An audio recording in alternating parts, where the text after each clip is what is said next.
Hello, my name is Lewis and welcome to Gathering the Magic. Today we're looking at the $65 budget Satoru Umezawa deck tech.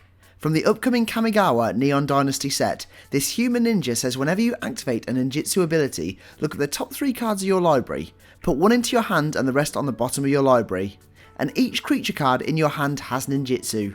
This deck is all about getting those cheap creatures out, then using that ninjutsu ability to get out big bad creatures to beat down your opponents for the win. Now, let's get straight into the budget deck tech.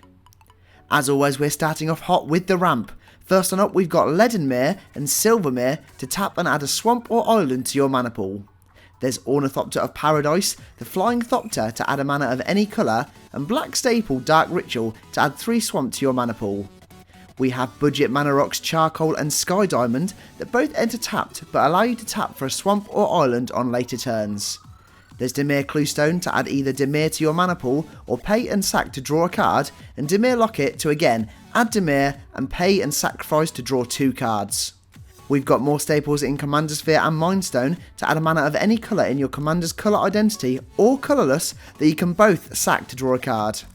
For the final 3 we have Arcane Signet to tap and add 1 mana of any colour in your Commander's colour identity, and Everflowing Chalice that you can multi-kick, ETBing with the charge counter on for each time it was kicked, which you can then add a colourless mana for each charge counter on Everflowing Chalice. And finally, we have Soul Ring, because Soul Ring. Before we get onto our Unblockable Army, make sure to smash that like button and subscribe to the channel for all things MTG. It's completely free to do, and it helps our channel grow and grow as we head towards 2,000 subscribers.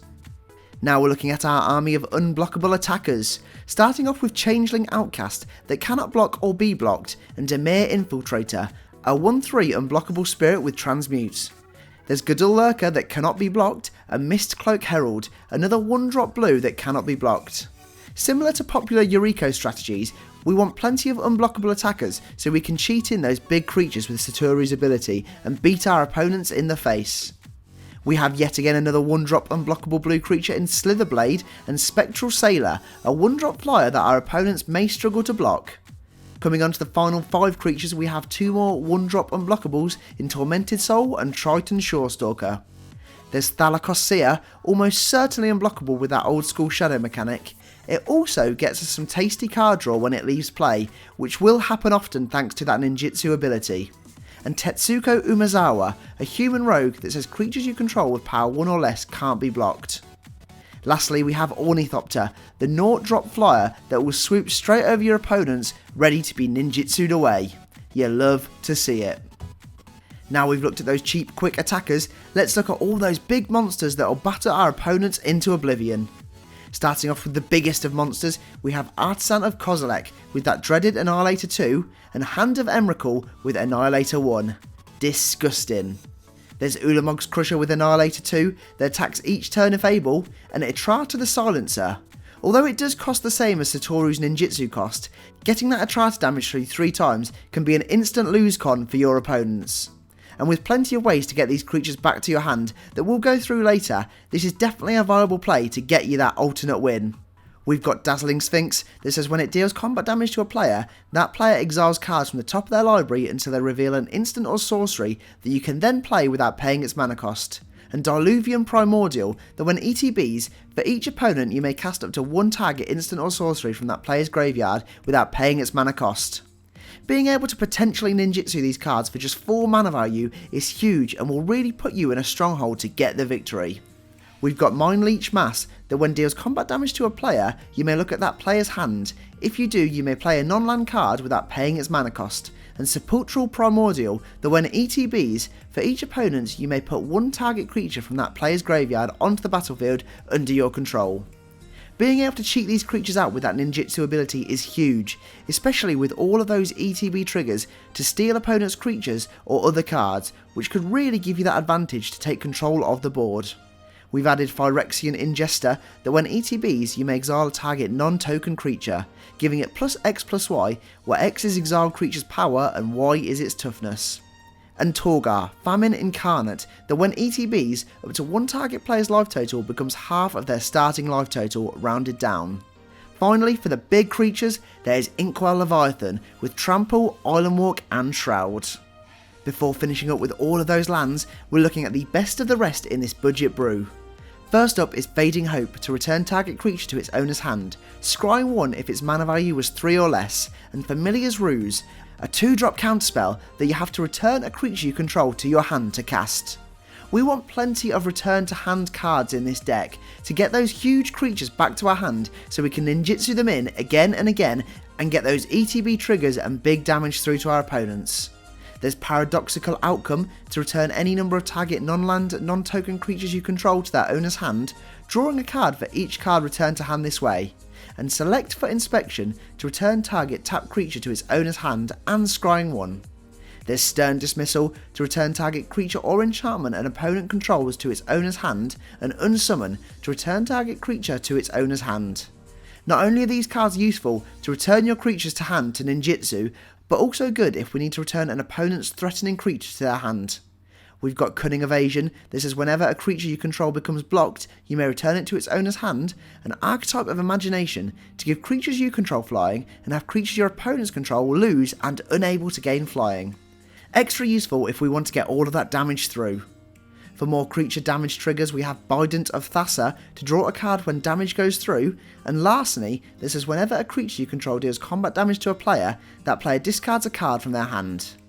There's Reconnaissance Mission to again draw you a card whenever a creature you control deals combat damage to an opponent, and Rogue Class, this is whenever a creature you control deals combat damage to a player, exile the top card of that player's library face down.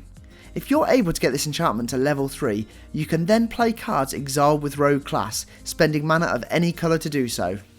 Moving on to all of those counterspells, we have the Classic Counterspell to counter target spell, and Saw It Coming to counter target spell that can also be foretold. We've got Rewind to counter target spell, untapping up to 4 lands, and Unwind to counter target non-creature spell, untapping up to 3 lands. For the removal, we have Power Word Kill to destroy target non-angel, demon, devil or dragon creature, and Feed the Swarm to destroy target creature or enchantment an opponent controls, losing life equal to that permanent's mana value. There's Finale of Eternity to destroy up to 3 target creatures with toughness X or less. If X is 10 or more, return all creatures from the graveyard to the battlefield, and Heartless Act to destroy target creature with no counters on it, or remove up to 3 counters from target creature. We've added in Hero's Downfall to destroy target creature or planeswalker, and Infernal Grasp to destroy target creature losing 2 life. We have one of the budget breakers in Whisper Silk Cloak to give a creature Unblockable and Shroud, perfect to protect Satoru or give some extra creatures unblockable, and Nevinjarl's Disc to destroy all artifacts, creatures and enchantments. There's Neurok Stealth Suit to give target creature Shroud, and Curator's Ward to give an enchanted permanent hexproof, and when enchanted permanent leaves the field, if it was historic, draw 2 cards. Again, perfect if attached to Satoru. For the final 2 cards we have Greed for some of that classic card draw, and another budget breaker in Propaganda that says creatures can't attack you unless their controller plays 2 for each creature they control that's attacking you. As always, we're wrapping up this budget brew with all of those lands, with this deck having 16 basic island and 12 basic swamp. We've added slightly more islands as this deck is much more island heavy. We've got Commander Classics in Command Tower to add a mana of either blue or black, and Exotic Orchard to add 1 mana of any colour that a land an opponent controls could produce. There is Evolving Wilds and Terramorphic Expanse that could be sacrificed to search your library for a basic land, putting it onto the field tapped. And for some unblockable lovers, there's Access Tunnel to pay and tap to give a creature with power 3 or less unblockable this turn, and Rogue's Passage to pay 4 and tap again to make a creature unblockable this turn.